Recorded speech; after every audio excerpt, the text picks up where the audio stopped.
Post-war they became very popular with crop dusters and flying circuses, particularly on the other side of the Atlantic.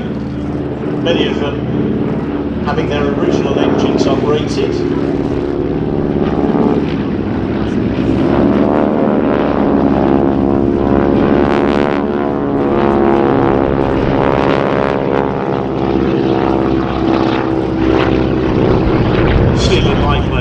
Always a very, very popular addition to any flying programme. We refer to them as the Whirraway. In America, it's the Texan, the Navy variant, the SNJ.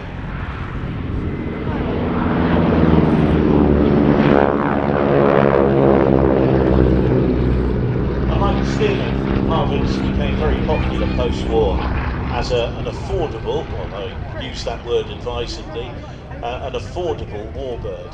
And many enjoy the ownership today and the care and attention of many private operators around the world.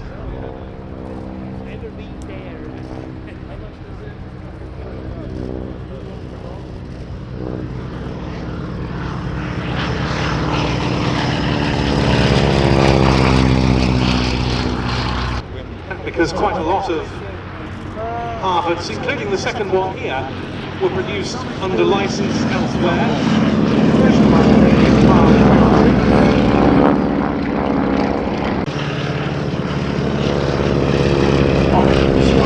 A real pilot's aeroplane. The second one, to have your chipmunk, retractable gear. The one thing you do have to remember in the Harvard though is when you line up on the runway to lock the tail wheel. Because if you don't, when you apply power, you get a rather embarrassing run. Many Fleet Air Arm pilots were trained on Harvards with the British Commonwealth Air Training Plan before the Fleet Air Arm acquired its own Harvards from 1943 onwards. They had 236 of them. And the last weren't retired as squadron or station flight aeroplanes until 1955. The United States Air Force was also using them as... Did serve with the nascent Luftwaffe in the 1950s. Seeing a yellow Harvard always brings to mind at one stage 3 so-called yellow perils that were operated from Boston down on test support duties, all of which